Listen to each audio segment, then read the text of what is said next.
Happy Thursday and welcome back to the You Good Podcast, the podcast where oversharing is encouraged and the thoughts get real. I'm your host, C-Rod, joined as always by my co-host, Nick. This episode you were about to hear was not the episode that we planned to record.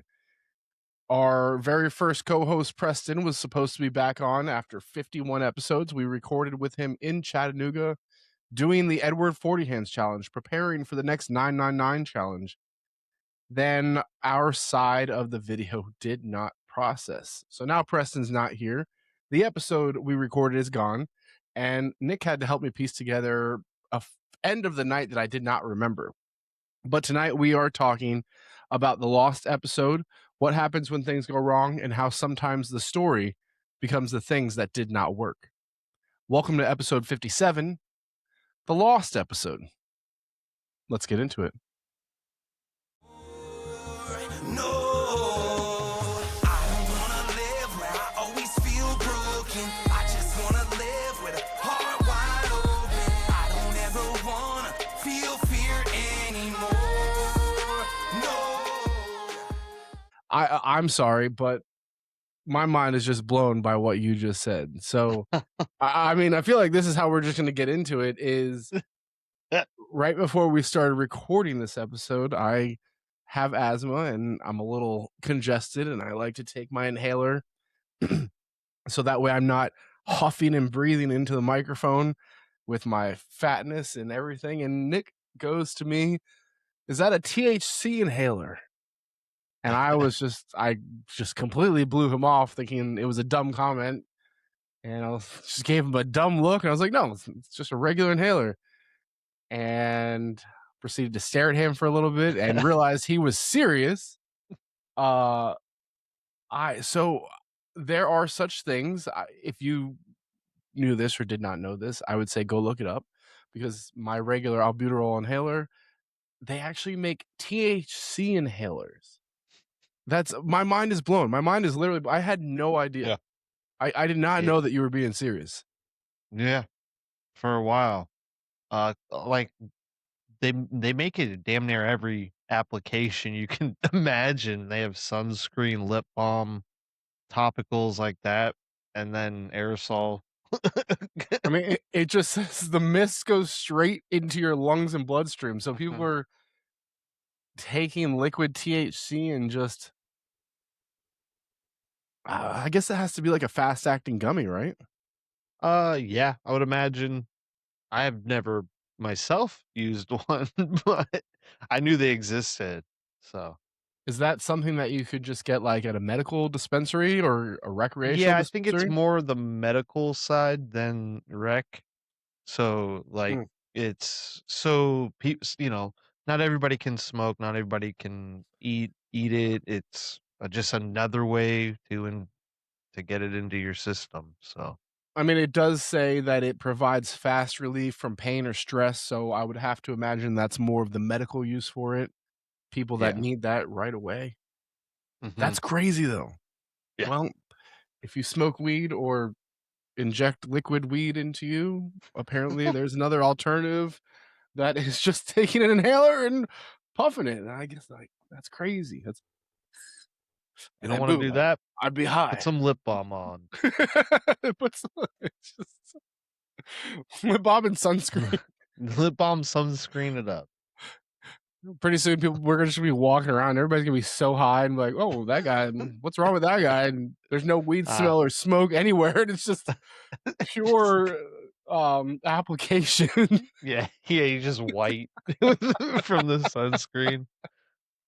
Doesn't even rub it in, just globs of sunscreen everywhere. Oh man. Oh well, yes. Weird opening to the episode. Got right into it, but that is truly because on the fly my mind was blown. Nick likes to throw these little things right at me right before we hit record. Expect me to not think about it. Oh. Anyways, we are back here for an episode for the second time in a week recording. We're both very exhausted, but we're making things happen. We were both traveling. How was your New York weekend, my friend? Oh, New York was great. It's always a fun time. I chose a hell of a weekend to go. The What happened? World Cup final was on Sunday. Fanatics Fest was happening all weekend at the Yes, it convention center. was. Yeah, because they had Um, Saturday main event at the Garden. uh, oh, did they? Uh, was Um, was that this weekend? Yeah, I don't know. I I'd think that was. dude, there was so much stuff going on. Mm, I'm glad I left on Tuesday, yeah, and not Monday because it was gonna be a madhouse. But even Tuesday was kind of terrible. I just got out before the storm, um, barely. wow. My flight, I got on the plane. They closed the doors, and then there's an issue with the plane. Also, an issue with a passenger, but that wasn't the reason we were grounded for 2 hours, but someone got kicked off the flight too. Do you know Like, why? yeah, because he was right behind me, so I heard it all. I heard every single thing. Do tell. Dude comes in with his backpack on, it's just because it's his personal item, not technically a carry-on because it's a backpack. Is this Delta? So, this is JetBlue. JetBlue. Okay. Um, and the steward comes by and is like, "Hey, this is a backpack. Backpacks have to go under the seat in front of you." Yep. And the the guy goes, "Are you speaking English?" And yeah, your face, dude, infuriates the steward. Like, just no more. Not like the minute that came out the dude's mouth, he goes, "Okay, hold on," and he just leaves. And then he goes get somebody else. They come back together. He goes, "I was telling this gentleman like he needed to put his bag down under the seat, and he asked me what languages am I speaking. Clearly, I'm speaking English, but I'm starting to not feel safe with this guy on the plane." Is what the steward says, and then there's a little bit more back and forth. The guy is refusing to put the backpack down under the seat, and the steward goes, I can't remember exactly what the dude said, but it was like one more thing, and he goes, "Okay." He goes and talks to the pilot, and then right around this point, the pilot comes over the mic. There's an issue with the plane, and we gotta depower the plane down, and we're gonna have to reboot like a computer. So we're gonna be without AC and everything for a few minutes. So power goes off, and then people come in off the plane to talk to this dude, and he's like, "Can I talk to the captain?" And he gets up and he goes, but he doesn't get his bag. He's like, "I'm not getting my bag. I have to get home." And I'm like, "Oh, this is gonna start getting good." Like, he's gonna have to be forcibly removed. But it ended up going off without a hitch. Like, he started walking to the front. She grabbed his bag. He tried to talk to the captain. They were like, "Fuck off," and they got him off the plane. And then I sat for another hour and a half, uh, waiting to fucking leave. I mean, I guess that's a good trap of, hey, yeah, you want to go talk to the captain? Go ahead. He starts walking to the front of the plane anyways, and then Yeah. if you have to get forceful with him, he's already at the front of the plane where I'm sure the police or TSA or whatever was waiting. And the kicker, this whole time, this dude had one bag, and there was room in the overhead bin. Nobody had like it became a problem just because the steward wanted it to be a problem. The whole time, my stepdad put both of his bags up in the overhead bin, sitting right in front of this guy.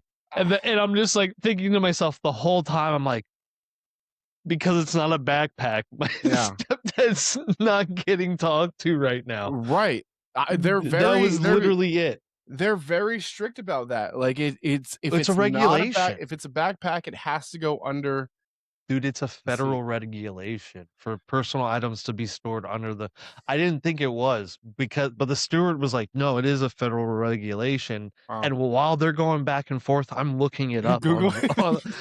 just to be like, "Well, actually," but I was like, "Holy shit, it is. It's actually a regulation for personal items to be stored in front." So I was like, "That's crazy." I don't know. I have so many feelings when flying now just about how steward and stewardesses handle things, how airlines handle things. I mean, that is just it is one crazy thing. I mean, I'd love to know why the guy was so adamant that the bag. Yeah, he was just kind of being the guy didn't have to be an asshole, and I think that's Yeah. why it went the way it did. The guy could have easily been like, "Hey, man, like I get it, it's supposed to go under here, but there's a ton of room. And then if the guy came back, well, unfortunately, because it's a backpack, it has to go in front. That's where it should have been. But the Right. guy kept going back and forth. And at one point, the guy was just like, he said something, and the and the steward was like, "Nope, that's it. I don't feel safe," and what literally Mm, beelined it right to the pilot. And yeah. I was like, "Damn, You that have to sucks." like catch a good steward or stewardess. You have to catch them at a good time. There's like I've had so many times where it's like a later flight and they're already on edge, and you have to think about the assholes that they deal with all day every day. And I'm not saying that they're right or wrong, but there is a tension to what they do. For me, when I was flying home for Allegiant, we were delayed by about 4 hours, and when we got back on the when we got finally got on the plane, they're like the steward and stewardesses were like, we're trying to get this show on the road, right? Everything moving, but they were so nice, and there wasn't a lot of people on the plane, so a few people wanted to move seats, and they were like, "Yeah, let's get final head count, let's get locked in," and then they finally let people move, and it was just because everybody was, you know, on the same speed of let's get out of here. Oh, you'll help me in a minute. All right, I'll just wait and see, and then you'll help me. And everybody was good, but you have some of those people who butt heads, and it's like, well, one person's having a bad day, another person's having a bad day. The one that's always going to win is the one that works for the airline. Yeah, and like this guy just could have easily just not said what he said. Like, "Are you speaking English?" What? Hmm. Like, you coulda just acted deaf. Yeah. Like, if I was in this dude's shoes and I didn't wanna put my bag under, I would've been like, and then if they started signing, I'd be like, "Shit, they got me."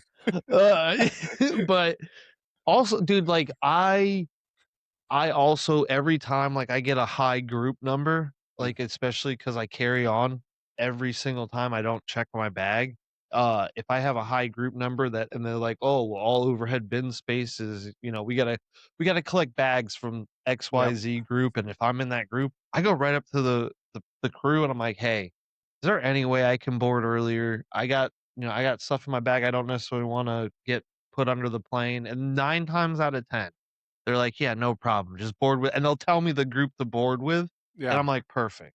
And I Yep. get on, no problems. I did it both legs this weekend. My parents had a earlier group than me. I was like, "Can I just board with them? We're in the." It's a lot easier when you have a travel group Yeah. that has different group numbers, because I was like, Can I just go with them?" And, on the way out, it was kind of like, "Well, no, because we don't have bins." Well, I was like, "Well, I have medical stuff." And they're like, "Oh, okay."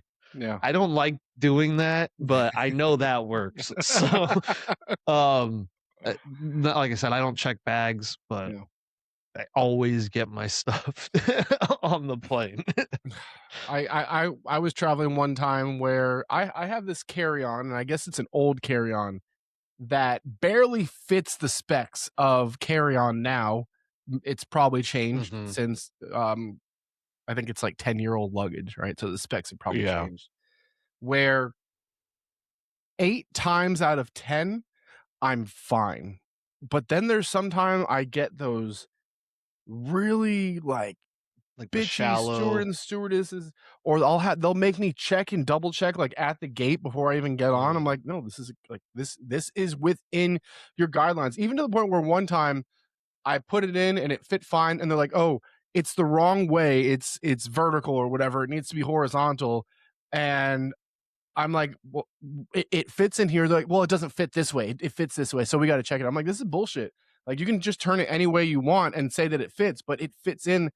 And I've tried to not travel with carry-ons as much anymore. When I went to chat, I just brought a backpack mm, because the thing is my clothes, my shoes, like my shoes can take up one pair of shoes can go in a whole carry-on yeah, size 16. Like it takes up everything. And even traveling up to chat, everybody's like, "Oh, just put your clothes like in the backpack." Well, my clothes are huge. My jeans, they take up a big space of a backpack. Like they're not small clothes, and I think that that's what people don't realize is it's harder for like big people like me to travel, but at the same mhm. time, I don't want to pay like the $50 for a check bag, and I don't want to have to I don't want to wait wait. an hour for my bag after It's I just get that there. I don't want to wait. The minute I get there, I get off the plane and I go. I don't Yeah. wait for shit. I get outside and I fly into Daytona.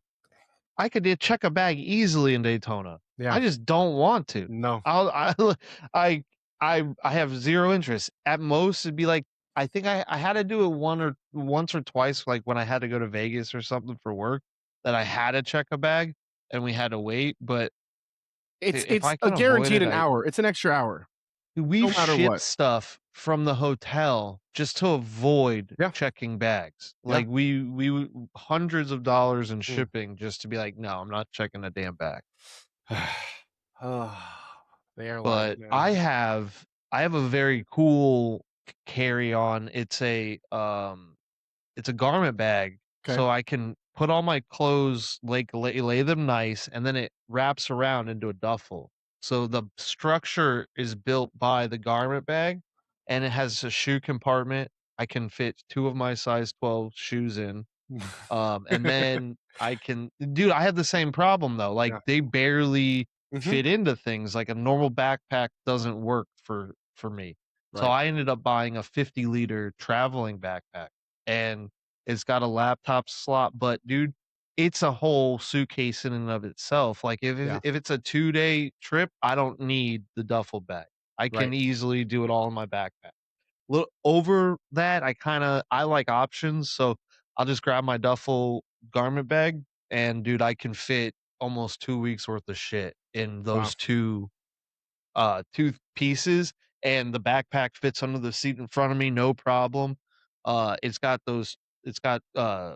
clips so you can cinch it, flat, Yep. and dude, the best investment was those 2 pieces, cause dude, like I said, I can almost get, like, 2 weeks worth of clothes, and, like, I think I brought 4 pairs of shoes with me this last time, the one that was on my feet, 2 in the Shit. duffel bag, and 1 in the backpack. Yeah. Yeah. So I Yeah. had 4 pairs of shoes, jeans, shorts, I think I had, like, 8 shirts, and the shirts were all fresh out of the closet. They weren't folded, no Yep. nothing, like, you could hang them right up and go, so, again I've even been looking at, have you seen the ones where they yeah. vacuum seal? Yeah, I was almost gonna get one of those, but I'm like, it's not gonna compress it that much.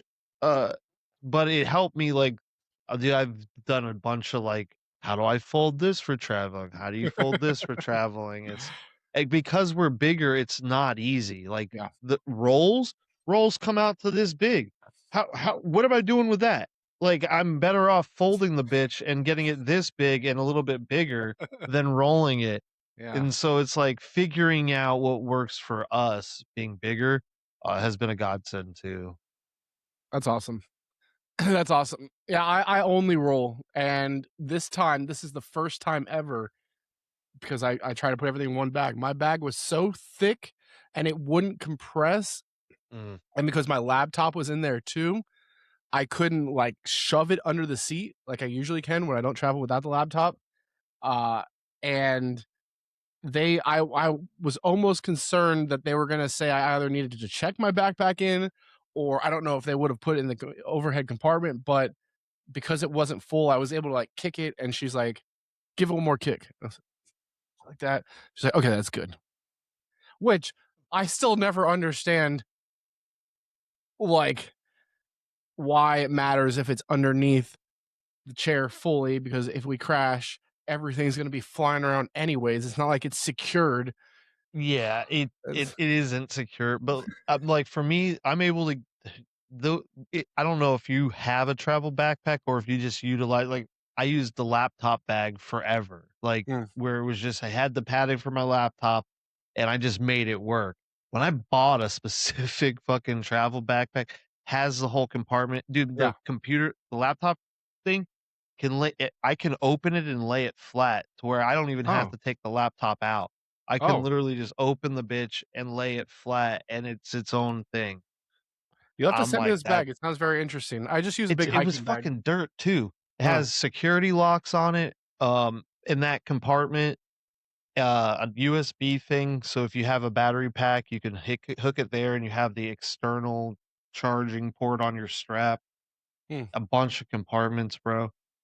I'm Very telling cool. you, that thing alone, you can get, you know, a good 3, 4 day it depends if you don't put shoes in it, Send it you to me could because probably get a week. I got Vegas coming up, baby. You do, Backstreet yeah. Boys. Very excited about that. Very excited about that. Well, awesome. I'm glad you had a good New York weekend. But yeah, it was Fanatics Fest. It was Saturday night's main event. That was at the Garden Saturday, and then Sunday was the World Cup. I couldn't Dude, imagine the traffic that was in that Ariana city. Grande was at the Barclays 5 Mm, days. So, I think really? her last day was Sunday. Shakira was Monday night. Uh, dude, it was literally every night there was something, and Jess lives right outside of the Barclays. Did you So, guys do anything? Did you um, participate in dude, we any of did a that? ton none of that stuff. Hmm. But we did a bunch of stuff. I brought my parents with me. My mom had never been to New York, in her entire life. So, Did you go to Times Square? yes. Did you see the Yeah. Spider-Man exhibit? No. What? No, we didn't, like, go we went to Times Square so she could see it, and then we left because it I was thought Times Square is like covered with trains and spider webs for the not Spider-Man dude, it was movie. all World Cupped out. Everything was Huh. World Cup when I was there. Like, the Rockefeller Center was shut down in the center for the World Cup. Um, Dude, Times Square was a madhouse for the World Cup, and we Huh. were down there right at the almost the end of the game. They had just started extra time, and we rolled up in the Times Square, and I told my I told my parents, I'm like, "Can we please get out of here before the end of this game? I don't wanna be here when that game lets out." And then we're down there when Spain scores, and I'm like, "We have to go." So we left, and we went down to, like, Bryant Park and, the New York Public Library, 'cause they hadn't seen, like, anything. So we went, first day we were there, ended up going to, like, Little Italy, Chinatown, Soho, and then we ate down in Dumbo, so we went back to Brooklyn, Hell yeah. um, and then Where Brooklyn at, baby? Saturday, I had to leave my parents, and I went with my girl to I guess my buddy Craig, his son just, had his first birthday, so we went to an aquarium on Saturday. We spent the whole day with Craig and his family and the birthday boy, Calamus? while my hmm? Cal Yeah, yeah, Calamus, yeah, and then my parents, while I was doing that, did the Natural History Museum, which I've done, at least 3 times already, so I was like, "You can do that. That's perfectly fine." They did Central Park and some other stuff, but nothing, like, crazy. Sunday, more just like low key exploring day. Nice. But How's the that's weather? when fuck gorgeous outside of Saturday. Yep. Saturday rained, but dude, 82 I think was the high on Sunday. It was like 85 yesterday. Any Uh, effect, from the Canada fires? the first day I was there, a little bit, but nah, we lucked out. I brought a respirator and stuff just in case because they were like, "Oh, air quality's terrible." I was like, "All right, well, THC I'll." inhalers. Yeah, right. And then Saturday morning, but the rain helped suppress all that Yeah, Saturday, so we really didn't have to deal with that. Um good. That's my awesome. parents seemed to have a good trip. Yeah, Monday before we left on Tuesday, uh, took my mom back to Little Italy because she wanted like pastries and all this Cannolis. stuff, Yep. cannolis, lobster tails, and while we were getting pastries, I saw a cheese place, so then we went over there and we we went ham in the cheese place with, bread, salami, multiple different types of Parmesan Romano, and, Hey, the same way it takes 3 days to see everything in the Natural History Museum, it takes 3 days to eat everything in Little Italy. oh my god, yeah, and the it's right next to Chinatown, so if you could go right over there and start getting, like, dumplings and all this other stuff, so New York's So culinary is little bit better than ours, I would say. My dad and I, when we went to Queens to the Met Stadium, there Mm, was this little place like right outside of our hotel, and what I thought was like a sushi restaurant or something, but they had all these awards, and we're like, oh yeah, let's go eat here. So we go in, place is packed, busy, and they sit us down, but it's like one of those restaurants where they sit you down at a table with other people, mm, and nobody speaks English, not a single person, except for the people at the table. Nobody working in the restaurant speaks English. And what it was is they came by on these carts with all of this different food, and it was basically all just a la carte. When they came by with the cart, you either wanted it or didn't, and they put it down your check, and at the end of it, you paid.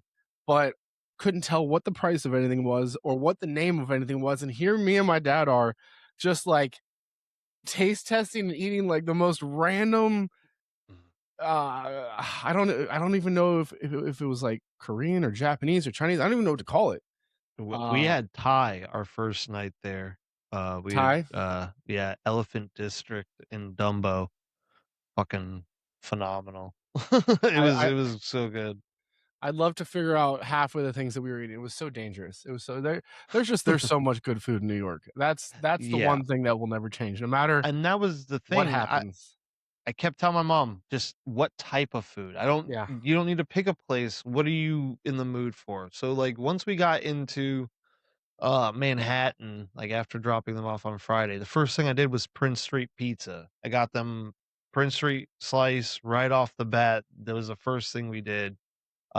And it kinda, like, set the tone as far as, like, this is some of the best pizza in New York, Yeah. and then, like, we went to a few other places, and it was like, "Yeah, no, Prince was better." I'm like, "Yeah, no, you lucked out," like, because we weren't gonna stop there, and we were on the I can't remember what train we were on, but I was like, we should just stop at Prince because we were gonna go one stop past it. I was like, "Let's just stop at Prince and get some Prince Street pizza." So, one of those things, just, like, serendipitous type stuff, it just kinda happened organically.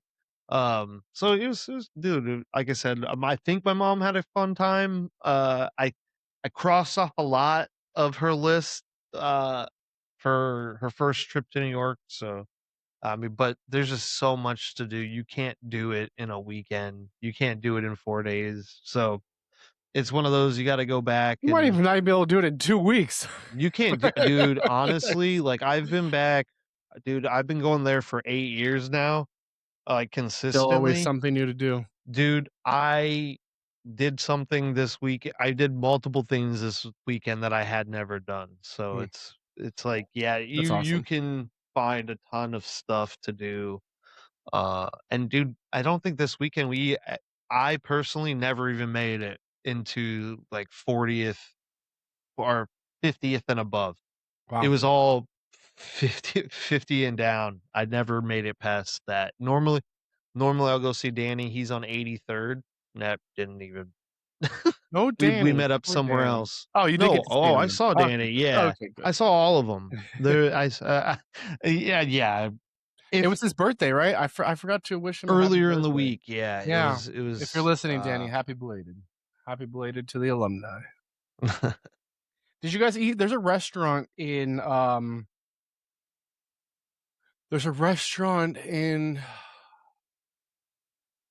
what am I fucking thinking of? Mhm. Oh my god. Um, in the park. There's a restaurant in the park. Oh, Tavern on the Green? Is that it? Yeah, the super expensive one? And it has like all glass Yeah, windows. it's Yeah, and yeah. it's white. Yeah, it's Tavern on the Green. Did you guys eat there? No, my parents, they rode, like a catamaran or whatever those damn things are called, Okay. the bike things. Yep. Um, rickshaw? Rickshaw. They rode a rickshaw through the park and they saw it, but no, they didn't go It's in. I've never eaten there. oh Uh, really? yeah. I've eaten there twice. Once with my parents, once with Callie. Super expensive, beautiful, some of the most amazing food that I've ever had. I just hate how small the portions are. That You still for walk away being so hungry. expensive. Yeah, that's one thing I will say. Every place that we chose for like sit down meals and stuff, dude. We ended up going to Junior's one night. They're famous for cheesecake. Down in Fort Greene area, and we go in there, dude, they have the biggest menu I've ever seen. Anywhere from barbecue to fried chicken, hamburgers, all that. Dude, we get fried chicken, bro. The plate this fucking big had half a chicken, potatoes, and vegetables. I could only eat like 3 pieces of chicken, and dude, none. I was stuffed. Yeah. Dude, it was insane. Like every like I said, everywhere we chose to sit, yeah, we did not leave hungry. Yeah. Yeah. Good. Good, man. It's always a good trip. Glad you made it back. Glad you're here to record. But let's talk about the other half of the trip and why we're here recording again. It's I don't the name of this episode is the lost episode, but as I was saying to you kind of right before we started is unfortunately this is not the first time it's happened. It's also only I think the third time or maybe the second time. It's a third. And you know, I don't want to say we lose an episode because we still make up for it. We come on here, we do a quick recording, but it is an episode that disappeared. And, you know, no, it's only the second time. And it's one that frustrates me because there were so many things that happened leading up to our recording. Preston and I had been out drinking all day. All day we had been drinking. Anybody knows Preston and I, like, before I went to Chattanooga, my mom was like, "Oh God, you're going to see her drinking, buddy." I'm like, "Yeah, I am. And we were scheduled to have a guest, and he was like, "You know what? Why don't we do another impromptu recording like, we did for July 4th?" I said, "Oh, it's right around a year. You're probably about a year since the last time you've been on the podcast. Let's do it, and let's include Nick." So we wake up Friday morning, and the first thing I go is I look around because I'm in this new place. I'm like, "Oh, what the fuck happened last night?"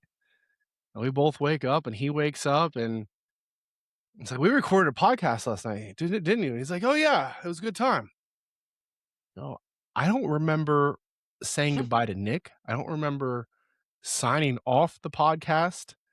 I remember setting up the podcast, and then about halfway into it, there's a big blur spot of just the whole recording. And I texted you and I was like, "Man, I'm never drinking again." Like I was miserable.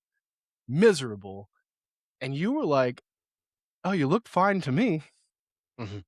I didn't know you were blackout drunk. I knew you were fucked up, but when you asked me to sign off, I knew something was up, but I didn't know You signed off.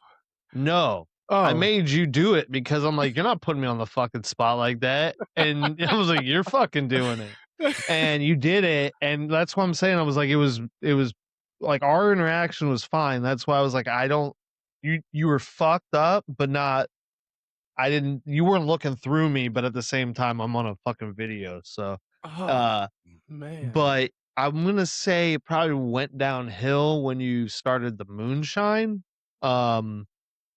Halfway through the podcast, you started drinking moonshine, and I think that's when it was while we were drinking the 40s or after we finished the 40s? In the middle. At one point, you took off the tape. You hadn't even finished it. You were like, "My hand hurts, my thumb," and you took the tape off. I don't know why you guys even half-assed Edward 40 hands anyway. Yeah, I was like, this isn't even Edward 40 hands, but that's fine. It's Edward 40 hand. Well, it's not that we half-assed it, but we needed our other. I needed the other hand to scroll and do things. You guys weren't prepared to do Edward 40 hands. You were drinking all day, and then I thought we were having some like deep conversation in the beginning there because I was like, why do you guys always drink? And do you guys enjoy each other's company outside of drinking? And you guys had good answers. Like, it Oh, wasn't like the drinking just man. something you guys do. And I was like, Yeah. I challenge you all the next time y'all hang out not to drink, you know. Ooh, And how'd that go? it seemed to go fine, but you know, then the whole thing went on, you know, the whole episode happened and I'm not Ah, drinking. I go, yeah, okay. I, My reaction to you saying you're not drinking again was like, whatever you say, dude. I don't, I don't.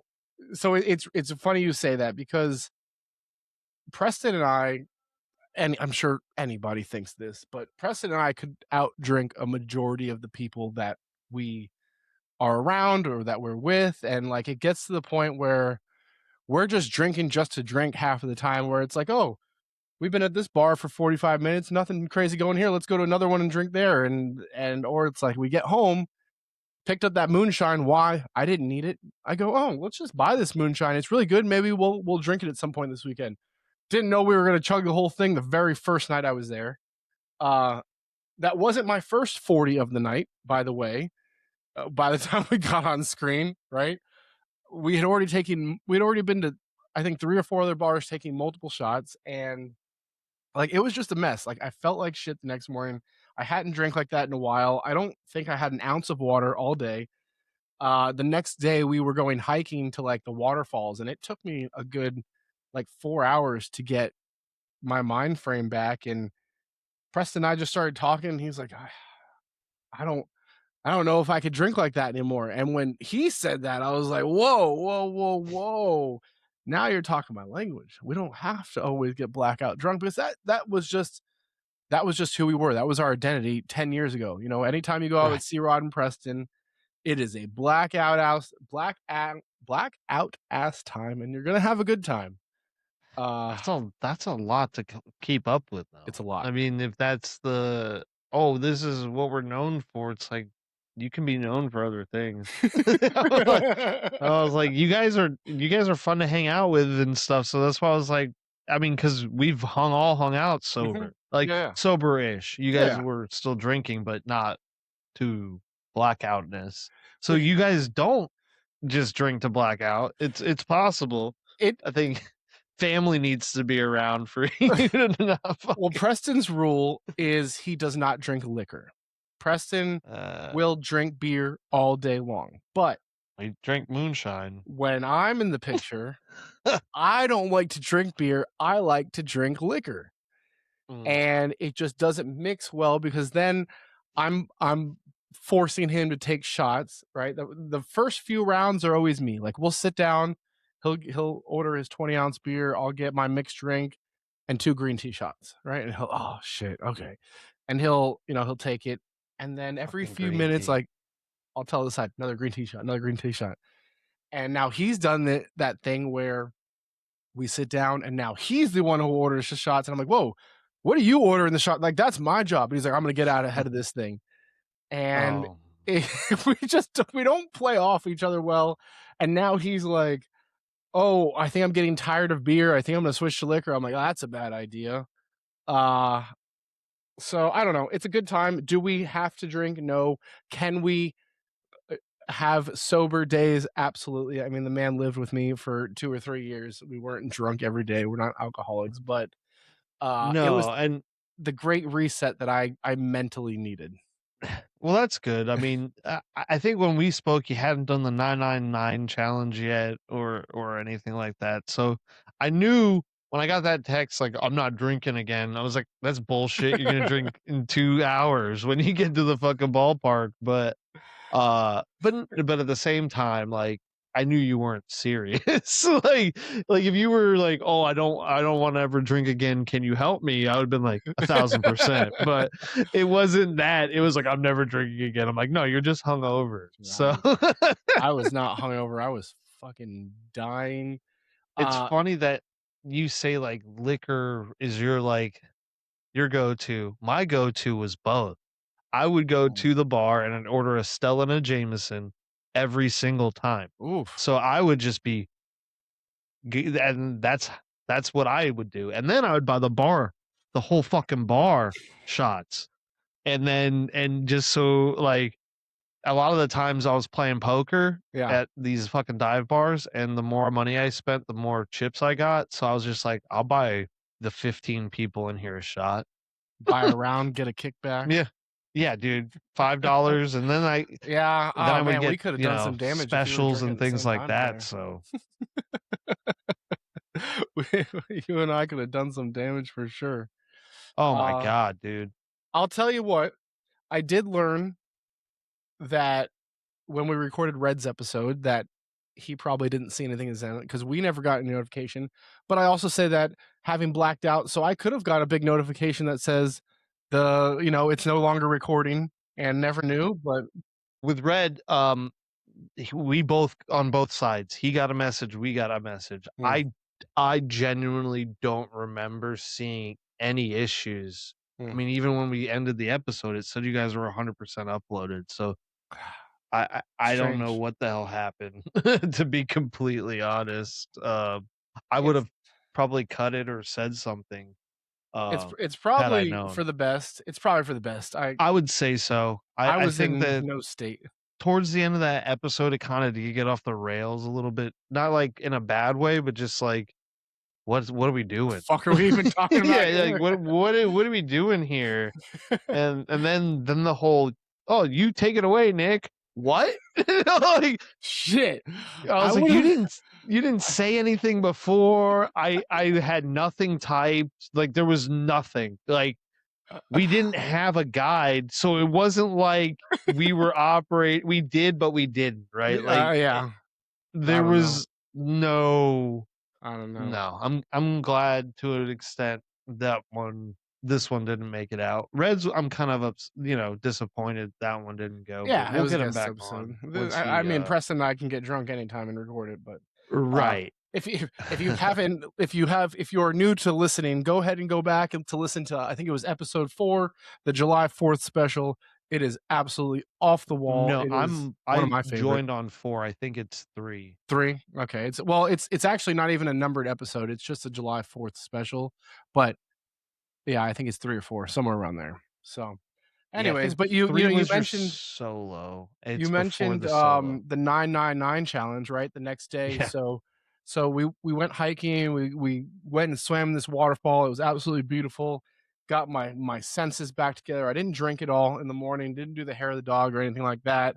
I was saving myself for the 999 challenge because I already felt like shit. I know how shitty that challenge is from the last year. And so I decided to not eat or drink all day to prep myself for the 999. I was very excited. We were going to do some better content than we did last time. It was going to be a great 999. Brand new park. Oh, that's what it was. So last year when I was in Chattanooga, the Cincinnati Reds affiliate is the Chattanooga Lookouts. Turns out I saw Sal Stewart last year. Didn't even realize. I had no idea. And Preston was like telling me, oh yeah, we were talking to Sal Stewart. He had a massive game. Everybody was cheering Sal. I'm like, oh, that's Ellie Sal Dela Stewart. Cruz, the Daytona Tortugas, same thing. Yeah, you don't know. And so the Chattanooga Lookouts got a brand new stadium. It was like the Talk of Chat. So that's why we went back. We grabbed tickets. It was firework night. It was beautiful weather the entire weekend. The first inning, I go to get my hot dogs. I ordered my 4 hot dogs. I got my 3 beers, went and sat down to eat for the first 3 or 4 innings. First inning, before I come back, it was 3-0 after the top of the first. I come back for the bottom of the first, drink my first beer, eat my first hot dog, and it starts downpouring. I'm like, God damn it, man. So now I'm sitting here with all these hot dogs and all this beer, and I think I put a video on the story, and I didn't know if the game was going to continue. So I'm like, I'm just going to eat these hot dogs, drink these beers. We'll take videos and we'll chalk it up to whenever the game resumes. So I down 3 beers, eat 4 hot dogs in a matter of like minutes. I feel like shit anyways. And then the game resumes. I'm like, oh, okay. And then it starts raining again, and the tarp goes back on. I was like, ah. So at about this point, we're probably like 2 hours in. It hasn't even been an inning played. I'm like, I'm gonna have to tap out. Like the whole thing about the 999 is like, you have to be consistent about it. And all this stop and start shit, it really gets you full. Turns out they ended up suspending the game, so they moved it to Sunday. and we didn't even get to see a baseball game. And I didn't get to do the 9-9 challenge, but I did spend about $40 in hot dogs and beer. That Dude, next night. yeah, the 999 challenge is absurd. It's a good time. It's a good time. And I started thinking, could I do the 999 challenge with like other things? Does it have to be 9 beers and 9 hot dogs, or could it be other things? And what like would those 9 things be? sodas and 9 slices of pizza or something. Oh my god, 9 slices of pizza. Or 9 ice creams. I'm just trying. Oh god. I'm trying to think. The thing is Dude, I'd shit the my hot dogs brains are so out with cheap. 9 ice cream. Oh yeah. god. Yeah, They but that would be aren't. refreshing. They aren't at real ballparks. They're cheap at Chattanooga and Yeah. like the minor leagues for sure. Well, the They're way not they cheap get you at Fenway. is they have a grab and go, right? Where Yeah. you can just You just grab walk and go, through and self-service, grab them. pretty normal. But they only serve foot-long hot dogs at the grab and go. So here I am like, oh, there's no problem here. I'm just going to grab these dogs and go, because the problem last year is I had to wait so long in line for the hot dogs and beers that by the time I got my hot dogs and beers every time, I would have to like finish and hurry up for the inning. That's why I was ordering the hot dogs 4 and 5 at a time. So I'm like, oh, there's no problem. I'll get a nice walk in. I'll digest. I'll grab the beer. I'll come back. Well, it's a $13 foot-long hot dog that they sell in the grab and go. But if you go to the counter and you wait, the hot dog's only $4. How insane is that? I mean, dude, when I was up in Fenway, I think I said it on the episode we lost. You were but living when I was in at Fenway, Oh, they were $10 for a normal hot dog. for a normal hot dog. For normal. And I luckily was at a place. I mean, I paid up the ass to get all you can eat. So I went and I tried my own version. I got to like 5, I think. And by the 4th one, I'm like, this is fucking terrible. Yeah. And then the 5th one, I barely got it all the way down. And I'm like, I'm done. Fuck this. I ate my weight in hot dogs. Like I ate $50 worth of dogs. I'm good. Like, hey, well, if you ever want to do the 999 challenge and drink like soda or water, or if there's anybody listening who wants to come out to Tampa and do the 999 challenge all the way, I'm always down. I'm always down. I mean, we could do it in Daytona if you ever come back. We can go to Jackie Robinson. Yeah. I mean, the Tortugas are single A at the Jackies. at single A Reds affiliate, so you could get the single A because you already were at the double A. So then we just got to find triple A. The part that bothers me the most about losing the recording is for an entire year and a half, Preston always had this story about how he worked at Metro PCS and he sold. I don't remember what the story is, and like I said, I blacked out. Apparently, when he told the story, very uneventful. When he told that story, so he did. It was he told it. so uneventful, dude. Oh, like, okay. So it didn't live up to the hype. You thought it was something way more nefarious than what it actually was, because he was doing shit for the mob, but like personally, not through Metro PCS. So like he would jailbreak the phones that they would bring him, but not through Metro. Like he would just do it himself, and that's how he got involved with them. But it wasn't even like anything nefarious. It was the minute he didn't want to do it anymore. He never told me the story. He always said he was going to save it for the podcast, and that's why that was a big deal for me. It was so, dude, you had given it so much hype, and then when he said it, I go, "Oh, so you just did side work for the mob?" He goes, "Yeah." I go, "Oh." I was like, you weren't like, yeah, were the things you were fucking jailbreaking probably used in crime? Yeah, 1,000%. But you weren't involved in. Yes, jailbreaking shit's illegal, but so he was jailbreaking phones for the mob. Yeah. All right. The other crazy thing is we decided to wake up on a whim and drive to Nashville, 2 hours away. And we woke up at 8 a.m., drove to Nashville. We got there at 9:54. The bars opened at 10. We hung out in Nashville for about 4 hours and then drove back to Chattanooga. That was crazy. Yeah. That was crazy. Just because I we had already drank at every bar in Chattanooga. Figured why not go to Nashville, look at some cowboys, Yeah, cowgirls, cowboy. yeah. No, you said it right the first time. So I'm talking. So I'm That talking to this girl. Freudian slip, dude.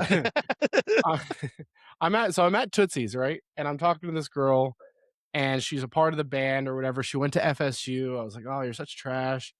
FSU sucks. She's like, oh, where'd you go? I was like, oh yeah, UCF Knights. She's like, oh, my sister went to UCF. I'm like, oh, great. And so we finished talking, and we're back. We come back, and then another girl comes up next to me. She couldn't have been 22, 23. The other crazy thing is these 21-year-old girls look like they're 12 now, and I know old men probably say that, and that just means we're getting old, but I'm sure we look like babies, but these 21-year-old girls, they look like they're 12. I'm sitting here looking, I'm like, 1000%. that kid should not be at this bar, and here they are with a drink. Dude, there was a group of same thing.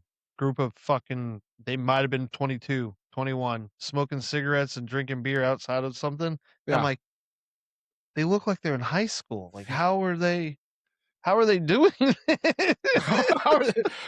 That's how you know we're getting old, because we look like babies too. They are babies. And so she comes up to me and she goes, oh, you're the UCF guy. I go, oh yeah, I was just talking to your sister, and we start talking. She starts talking to me, and she's talking about UCF. You can tell she had just graduated within the last year or two by the things she was saying. And she goes, oh, yeah, when did you graduate? I'm sure a few years ago, right? And I just looked at her and I go, I appreciate that. She's like, what? I was like, well, because you think I'm young. And I looked at her and I go, but the thing is I was actually at UCF during the first season of the Bounce House, and I graduated in 2011. And she looks at me, and you could just see her. She's like, Trying to she math. has one of those drunk ditzy looks. She's like, oh, I was like 7. What a weird fucking thing to say.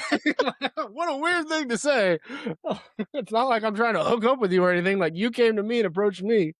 And she was just like, oh yeah, 7. And then we like concluded the conversation we were having, and I was like, all right, I'm gonna head out. But it was just such a weird thing to say, a weird moment, but it's like, man, at least I don't look like the 40-year-old at the bar.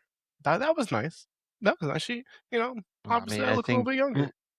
You probably were like the only people there. It was pretty 10 dead in the fucking morning. It was pretty dead. We did find out that July and December are the 2 slowest months at Broadway because it was hot as balls. Hot as balls. There were a lot of children, like families, which is weird. I would never, ever, ever, ever bring my kid to Broadway. There's no reason. There's no reason. That's fair. You can make the argument for Vegas. No, go to the Osprey. No, Broadway is absolutely not. 1,000%. You go to the Grand Ole Opry, the Opry hotel. Huh? I would never bring I would never bring my kid to Nashville. I don't think it's a kid place. It's not a lot for kids to do. Grand Ole Opry Music Hall of Fame is there, isn't it? Yeah, it's okay. And then, like I said, the Grand Ole Opry. There's some things to do in Nashville with a family. Grand Ole Opry is just like a bunch of 80-year-old people still singing. Dude, there's a whole mall and shit out there. Yeah, it's just a regular mall. Like a giant mall. Yeah. Anyways. And that's not true. Jelly Roll plays at the Opry and things. But not every night. So Callie and I went there, but a majority, they have those young people come on, but a majority of the people that are singing are 70 and 80-year-olds from back in the day. So what? I'm not saying there's anything wrong with it. And the venue. 10-year-old kid doesn't want that venue also. Wow. Sucks. That's weird. I don't want to get canceled from the country population. I was like, don't start, dude. They're gonna come for our heads. I mean, I figured segment 2 would just be talking about what went wrong and how we handled things, but I feel like we've discussed this. Yeah, I think it kind of just flowed naturally into like what happened, how we handled it. This isn't our first time, and it hopefully it is, but hopefully, well, it will probably not be the last. It won't be the last. The minute we say that, we're gonna have just a stream of just bad luck. So there's just it's gonna be inevitable that things like this happen, and Yeah. the ability to pivot or the willingness to just get it done each week, I think it's more of a testament to how we feel about it than anything else. And you know what it's a testament to? Having a great co-host like you, and not one like Preston who just gives up and abandons me. I mean, I was dead ass asleep before we started this. Yeah, yeah, but you're awake now, and, on Thursday, you were, open to staying up super late. I don't even know what time we recorded. It might have been Dude, midnight. I don't even remember. It's like 10. It was like 10. Yeah, around Oh, that 10. wasn't that late. No, you said it was gonna be later, Hmm. and I was not looking forward to that, and then you were like, "Yeah, I'll be ready by, like, 9:40 or 9:30, 10 o'clock." I was like, "Shit, yeah, awesome." And then I think, yeah, around 10 o'clock, it wasn't too long either. I think I was done by midnight or so, I'm pretty and sure it was then an hour 45 episode, uh, yeah, so that does show. right before Yeah. midnight-ish, and No, then I don't remember going to sleep. I don't remember waking up. I sent out a few text messages. Don't remember sending those out. I yelled at Amber. Amber, if you're listening, I'm sorry. I yelled at Callie's best friend to come to Vegas with us in all caps. Don't remember texting her. Uh, so, anyways, we move on. It was a lost episode. It was a good episode, I think, that will never be out there. I could always release the clips of just Nick talking to himself. Those are always hilarious. yeah. um, let's. Okay, so I do want to talk about something interesting though that isn't just a personal thing, but Big Brother is back and on, and we have talked about how we watch it, how we watch the live feeds. We're part of fantasy and bracketology, and it's been a crazy first 6 episodes. Um, but it got me thinking. The other day I was sitting here working, and in my workspace I have multiple monitors, but above my computer I have another TV. So I put the live stream on, and I'm working, and in the background is the live stream running. The couple? The couple? The couple? Are you gonna talk about the couple? Yeah, I'm going to talk about the couple. I mean, there's so if you live under a rock and you don't know what Big Brother is, it puts a group of people in a house, anywhere between like 14, 15, 16 people. It puts them in a house for all summer. 16. It cuts them off from phones and TV, and basically they just live in a house and they have to do challenges and play a game and eliminate people. The last one standing wins is the gist of it. But there are cameras on them 24/7. I'm talking about when they're taking a shit, when they're sleeping. Like, one of the girls is walking around, she's like, "Oh, I'm farting. Oh, I'm farting. Excuse me, I'm farting." And I'm just like, it's weird. And so I have the live up and I'm just listening to all these weird things that they're saying because they're stuck in this house. I think they were on like a 3-day lock-in because they were setting up the next challenge, which is in the backyard. So apparently whenever they have to use the backyard for a challenge, they're locked in the house. And that could be days, 2 or 3 days that Yeah. they can't go outside. And so that means they can't use the pool, they can't work out, they can't, play the games that are out there. And they're inside just lounging, vegging, sleeping, talking about weird things. But the other thing that happens is they start to hook up with each other. And I mean, we're talking 2 days into this show. There have been people that married each other from this show. And 2 days in, this couple, Rome and Lyric, they are telling each other they love each other. Like, they're literally walking around, love you, love Yeah. you. I'm sitting here watching them.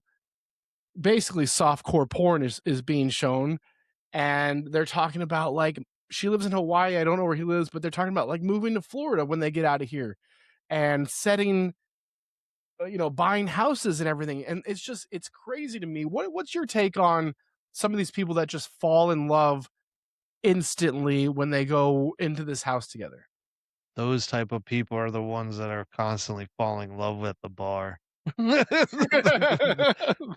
Every week you see them with a different person. Yeah, those it's to me, like they just put a bullseye on their backs. I mean, it's week it's week 2 now, but week 1 they were doing all Yeah, this shit. it was day. I think it was day 2 when they were telling each other, they kissing and telling each other they love each The other. loving things I don't think I've seen yet, but I didn't see Sunday. So but that's, I mean, I probably won't. I'll just watch the cliff notes or get the cliff notes by watching the live stream. Yeah, I love watching the live stream because you kind of get like a glimpse of what's really going on like right now rather than waiting 3 days to find out. yeah, Um uncut. and yeah, and I when I'm on top, yeah, I'm normally watching the 4 screen one, not an individual feed. Like I'm watching all 4 at the same time. Yeah, Uh so I like watching it like that. Like I said, I miss Sunday because, stuff, life. we But just we watched it last night. I think we still have one to watch before tonight's episode. No, today's Tuesday. no. No, there's one tomorrow. So we have one more to Mhm. catch up on. Uh, You it have gets Sundays yes, because Friday you don't Mondays, Sunday. Mondays? I don't It's know. I thought it was Sunday, Is it Wednesday, and Tuesday, Thursday. Wednesday, Thursday, Sunday? It's a I don't know. Sunday, Wednesday, Thursday. You don't watch it live. You didn't until I gave you mine. That's only Thursday we watch live. Well, I guess we watched the other ones the other night, but that's the only one. So all of this to say is Yeah, it's Sunday, Wednesday, Thursday. Friday is the unlocked. there you go. I don't watch that. I Stupid. don't either. I don't like them, the people that host it. So I just think it's dumb. I don't need more. I'd rather watch it live. But there's you same. so all of this to say that these people are putting themselves on camera, no privacy. They're talking like the weirdest thing is the bathroom is a hangout spot where people are also taking showers or taking shits. They only share one bathroom. Like it's all just Yeah, strange to me. It's one stall, Yeah, one shower, and half the time people are showering or shitting. There's 16 people there people, talking. Yeah, 16 people when it starts. I mean, 14 to 16, but it's like 16 people pick to live in a house. like it all sounds terrible, but here you and I are talking about potentially trying to apply, right, and being on Dude, that, and God, we can could you do that. imagine like both of us on the same season? We That'd be would great. skull fuck them That'd be great. because we would go in with a plan. Like we take over both sides of the house, act Yeah, like and we I fucking hate wouldn't go each in there other. with a plan to say, I'm gonna protect you at all costs, even if it means getting myself evicted. Like you're a fucking No, idiot. one of us needs to win. Rome, Like, Rome's an idiot. I had him. I guess I'm mad because I had him going far in my confidence pool. I didn't even go. I didn't even know all those. So like, I was like, how did you get so many points that Oh, first you didn't week? fill out all And 3? not the first week. I didn't know. I filled Oh, it out since then, I'm but working with a bunch of boomers here. Bunch of never. boomers. I didn't know we were doing all that. Candace is the So same way. Mm, it was mm. hey, it's my first go at this bracketology thing. So So, have you seen the Truman Show? yeah, Great movie. A lot to think about. Why are people so drawn to watching strangers all day? And is Big Brother Truman-esque, but not really because they know they're being no, filmed where Truman didn't. He it's didn't realize it was all the fake, but producers have a lot to do with what goes on in Big Brother. Hmm. Like if you think the producers aren't manipulating things and and driving drama and things like that, you aren't yeah. watching. Like producers have a lot to do with Big Brother. I personally, I wonder why we haven't had a Truman Show. Why haven't Universal, NBC, Fox, why haven't they turned a small town into something like that and paid a family to basically paid a couple to not tell their kid that That'd be he's going to be so the show? fucked up. Would it? I don't know. I would use it as a research. I would definitely approach it as a human, like It's still fucked up. Half of the maybe. science research tests that they did back in the day were all fucked up. Doesn't mean No it one's wasn't saying, hey, is science. it? Nobody's saying to trick this person or treat this person any differently. But that was the Truman Show, right? Like everybody was so nice to him and all that. I'm not saying that. I don't want human nature to get thrown out the window. I just want them to. Basically, you have cameras on this person their entire life. They don't necessarily know it. That would cost so much money, because then you'd also have to pay everybody that lives in the town if they're not going to act like they know this No, kid. 1,000%. But Yeah.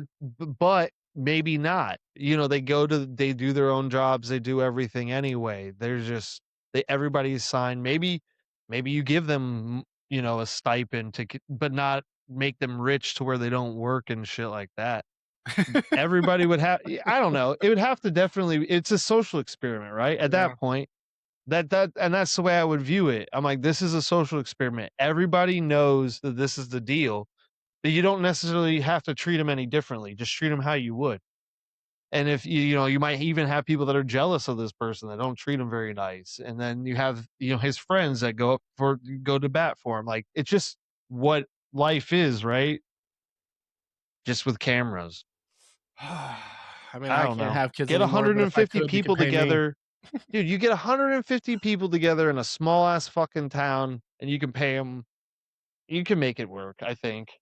That poor kid. The poor kid. Dude, he was in a studio. Like, that's the whole thing. Like, the dude was in a studio his entire life. Truman Show was something else. It was way ahead of its time, but Hey, factually true in some we're senses. pretty much there anyway with all Yeah, the that's flock what I'm saying. cameras and everything else. I mean, We the just government's know we're being watching us. recorded. We just don't get the entertainment value from it. It's Yeah. we're being watched 1,000%, but by Big Brother, the government. Any takes on Big Brother? Who do you think's gonna win? Oh fuck, dude! It's too early to tell. I mean, if I don't know who won a head of household. I mean, if you know, you can tell me. I'm not going to be upset. Who won head of household? Yeah. Oh, you're that far behind. No, Oh, I watched through the eviction. Like, I know Ashley's gone. yes, But you don't know who the next head of you're household right. after D is. Yeah. Oh, okay. So who? You can tell me. I'm Devins. gonna just look it up. Like, I'm probably not gonna go watch. Devins. Yeah.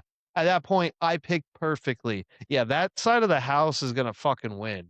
Like, the way that at least those three, the way I hate Angela too, but those three came in with a fucking plan separately, and then when they got in there, they all were on the same page. Oh, so you haven't seen Angela. Okay. You gotta watch. Oh, I've seen Angela losing her shit. The big fight? You saw the big fight? No, I haven't seen the big fight. Okay, you gotta watch. I think that's episode 6 then. Mm-hmm. So after this, catch up on 5 and 6. But apparently, we still have to watch episode 6, which is where the fight goes down. But apparently, there was a lot of gotta be when drama. he wins the. That's got to be when he wins the HOA, because I haven't seen that episode. It's the second. So episode 5 is the head of household. Then it's the evictions, or the block. They put him on the block, and then when he puts him on the block, his nominations. Then there's a big blow up, and they go into that in episode 6. Who do you nominate? All of Rome's alliance. Oh, yeah. Lyric, Melody, and Jason. Smart. Because so Devins and Rome were tight the whole time. The whole time they're talking strategy, and he's like, yeah, he gives him high five on the table. He's like, we'll go far. Devins wins. Rome's goes into him, and he goes, hey, Devins goes, oh, you're good.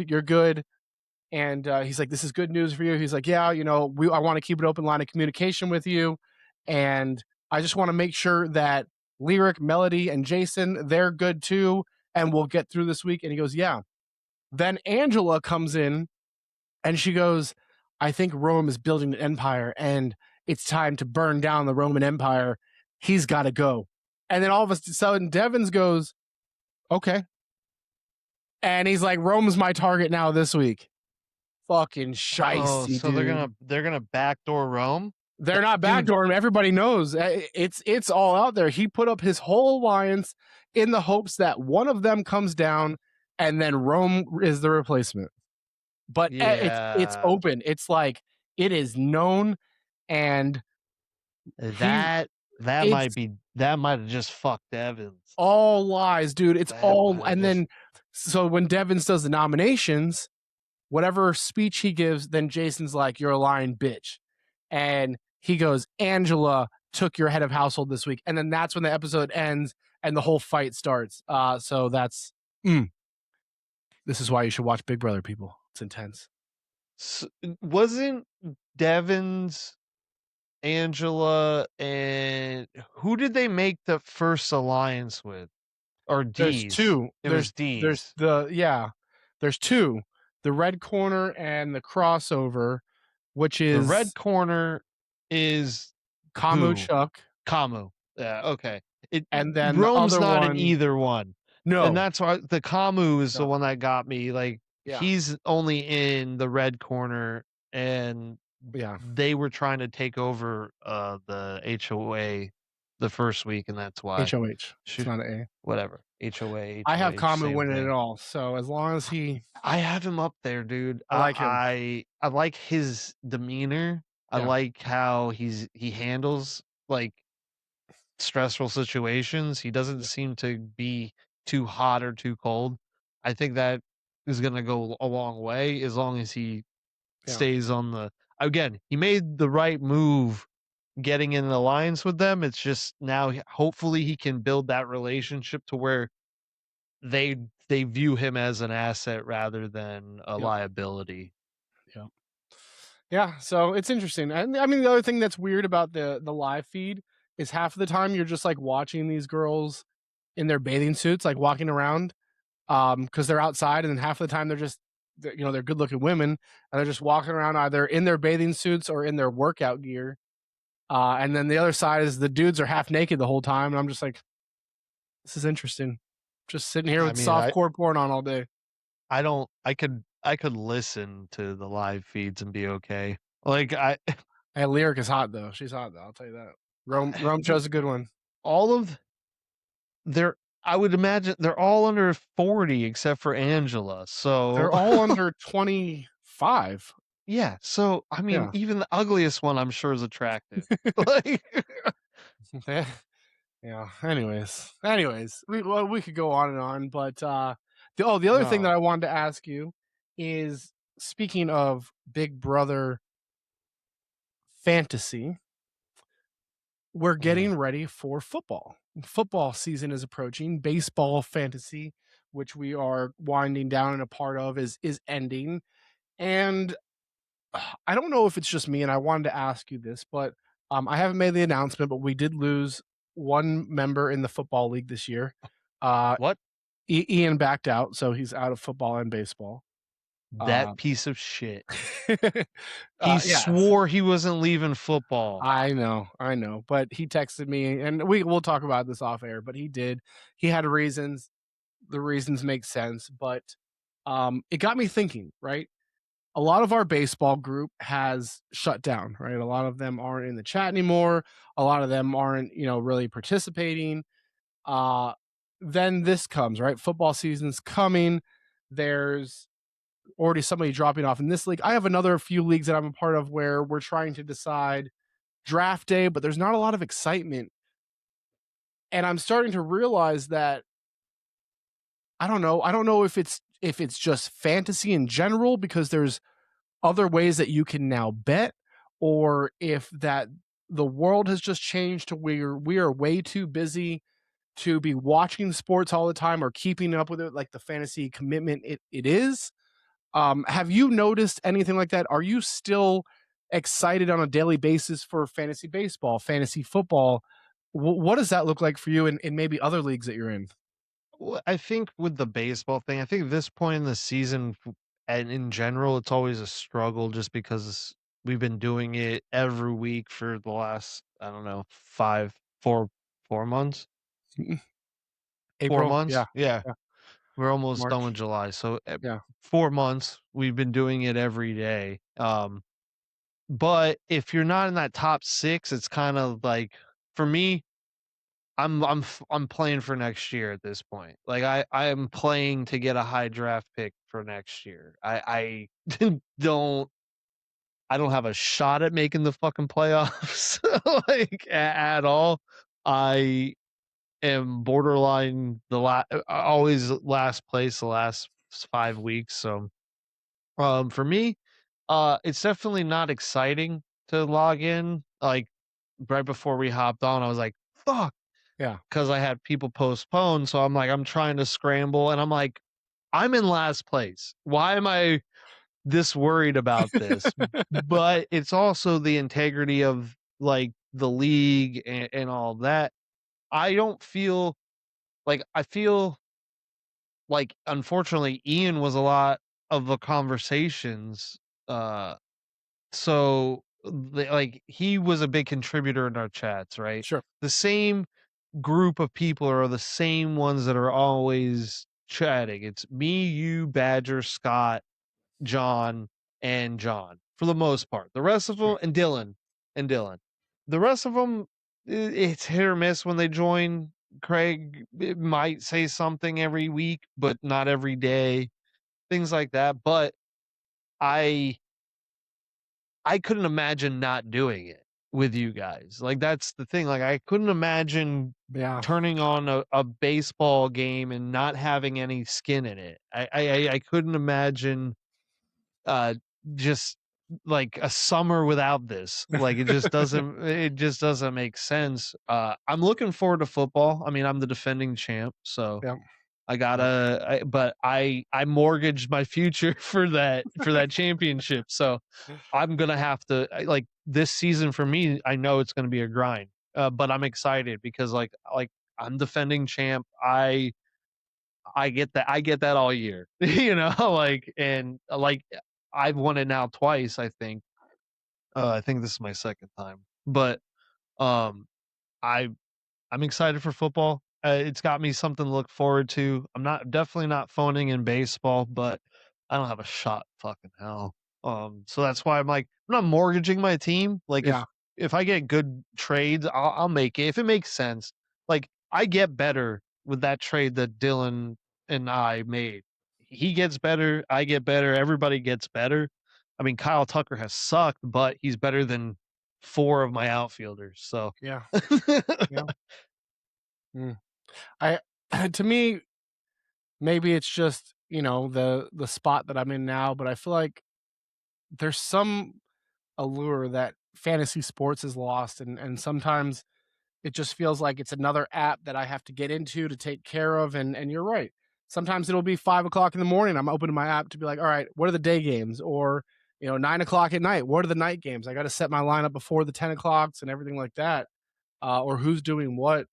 But I want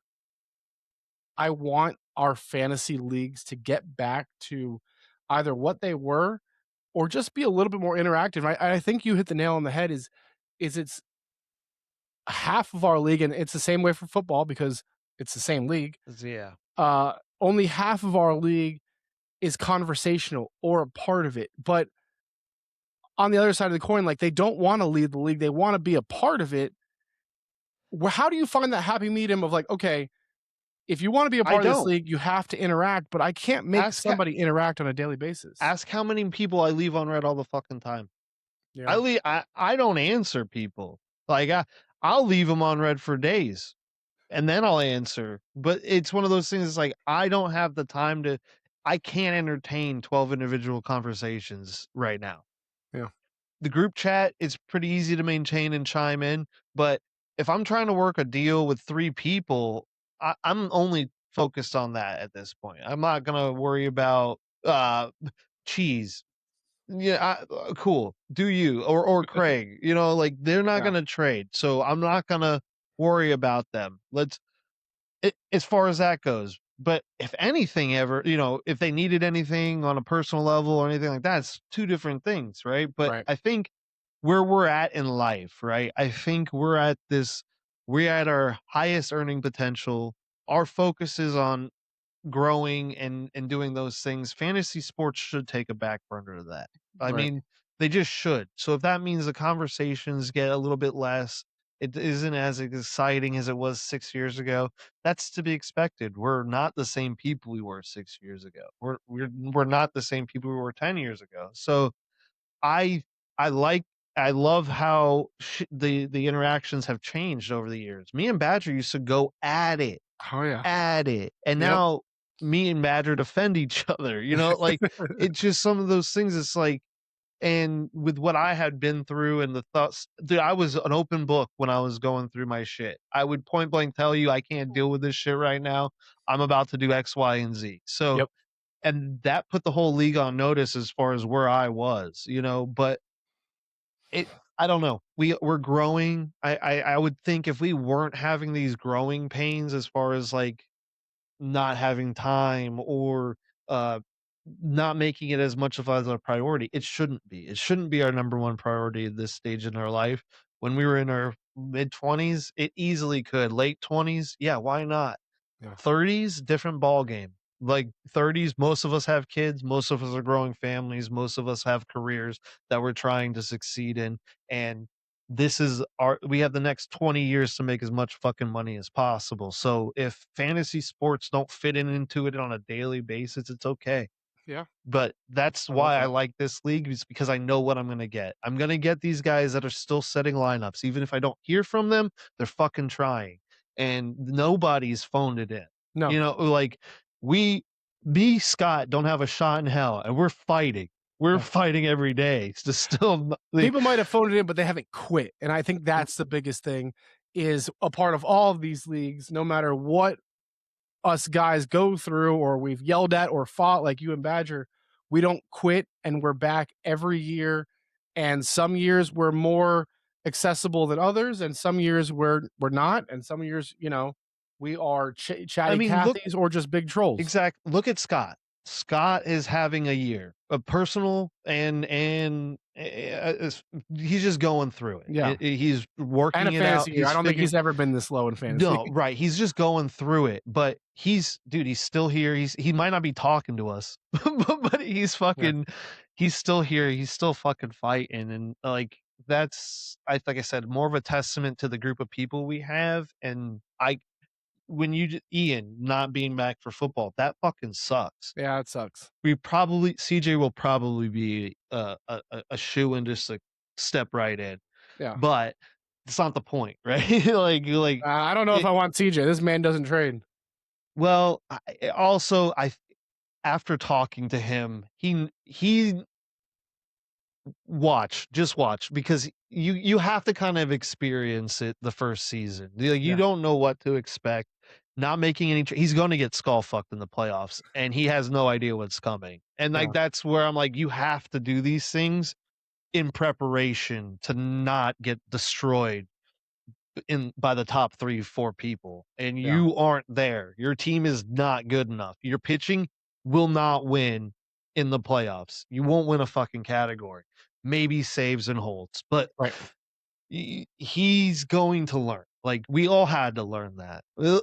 We all had to learn that, like, oh, we have to do this shit. Like, as much as we don't want to, we like our teams. I love my team.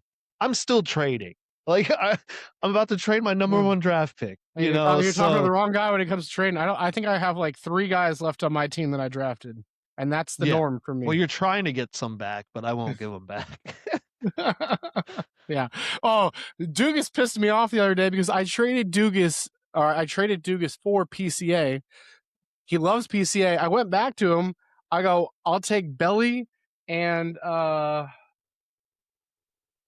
Skubal. And I said, I'll send you PCA back. And he goes, whoa, you're asking for way too much for PCA. I go, you motherfucker. Like, not weeks ago, you were telling me that I wasn't giving you enough for PCA. And now you're saying a hitter that's not hitting and a pitcher that just came back from injury is not good enough. I'm like, dude, fuck you, man. This is your guy and you don't even want him back. So I'll send him somewhere else. Yeah, I'm the same way. I've done that where I've told people exactly what I want. I'm like, nah. God. But with Dylan specifically, like, dude, I'm telling you, the last month, almost every day, asking me about Witt, and I'm like, dude. At a certain point, I was like, yeah, I'll fucking trade you Witt just before the trade deadline. I'm like, I'm trying my best. I don't want to lose. I don't want to lose the stolen bases. To be completely honest, that's why I Yeah. didn't do it 2 weeks ago. I Yeah. was like, I need these SBs, dude. I don't have anyone else stealing the bases. So Yeah. It's funny. So your final opinion, fantasy is not dead. It is just no, we are at a time in our life where we have to be it's a different patient season. and It's just a observant. different season, dude. Yeah. It's not dead. If it'd be one thing if half the league was like, I'm not coming back next year. I think we all look forward to this. As Yeah. much as we complain about the time crunch and all that, not a single one of us can imagine going through a summer not talking shit to one another. It's a long summer, man. But you're right. Our biggest excitement is in January and February, and here we are 5-6 months later, 100 and something plus games in. It is nothing like football. Nothing like Mm-mm. football. No, Fantasy baseball is a beast that 95% of the population can't even comprehend. they don't do it. Yeah. Most people that like baseball don't do fantasy baseball Yeah. because of the commitment. And then if they do, it's weekly lineups. Right. We don't Hate our that. league is rare. Daily lineups damn near the whole fucking season. So it's Hey, and I made a big push to shorten the season by like 5 weeks. I So that way we didn't I bleed wanted into it football. longer. I wanted to go right into football. Like We went past football. Our I know. championships used to be in like week 1 and week 2 of fantasy And I football was season. okay with it. I loved it. No, that's too much. I haven't won the baseball one. I I want to yeah, so bad. yeah, but dude. I don't even remember the last time I made the playoffs, or I don't know. Dude, the football one I'm pretty damn good at. Cause I get dude, I get what I want most of the time out of those trades. Cause they'll come to me and I'm like, this is what I want, and My favorite we'll part make is it trading happen. draft picks. The draft picks. I love That it. will never change for me. I love trading draft picks. I love it. I mean, again, I phoned it in, bro. I traded all I think I picked in the first round and I don't pick again until the fourth.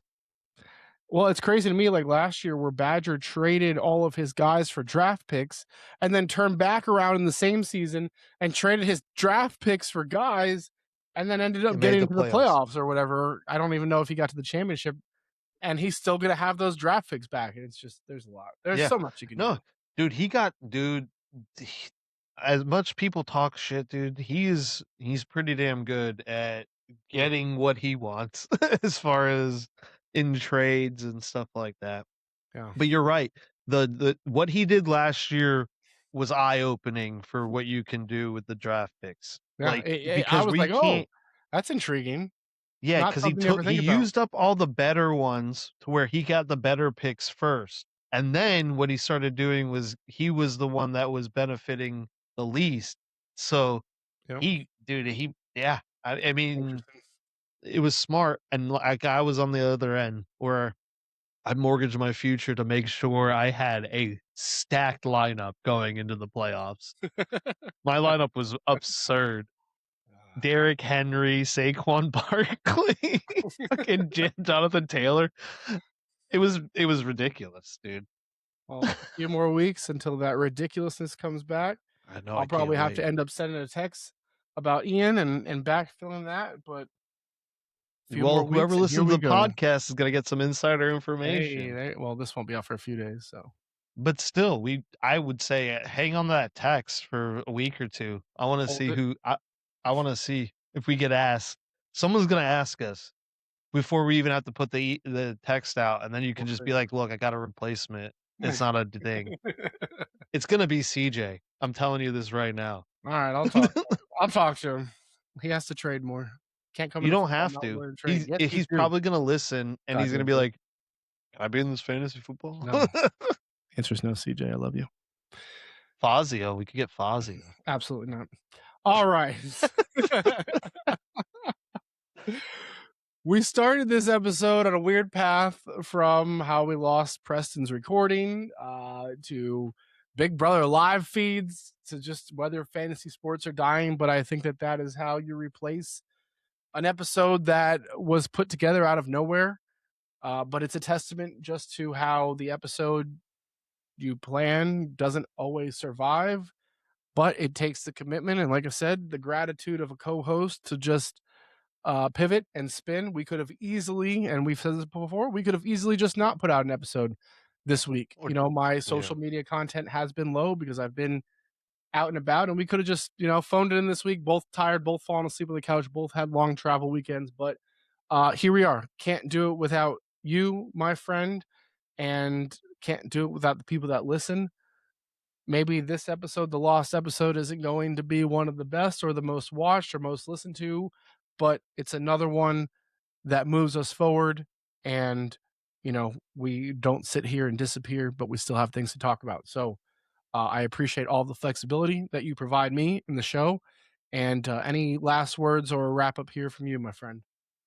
No, I mean, uh, no, I also appreciate your willingness and dedication to what we've been doing. Like you said, it's very easy to be like, it didn't work out this week. Let's just try again next week. But I think uh we owe it to ourselves and what we've been doing just to be consistent, you know. That Absolutely. if this is gonna work, it's gonna work with consistency and um so I appreciate you as well. Yes, sir. Yes, sir. And with that, if any part of today's episode hit home, please share it with a friend. Tag us at CrodsPod on Instagram. Follow us on TikTok at CrodsPod and help us keep these conversations going. We drop new episodes every Thursday. If you have a story, a topic, or you just need a vent, email us at crodspod@gmail.com. We want to hear from you. Our safe space is your outlet. And until next time, in my 98 Braves Morgan Wallen shirt, live fast, eat ass, or never trust Edward 40 Hands with important content.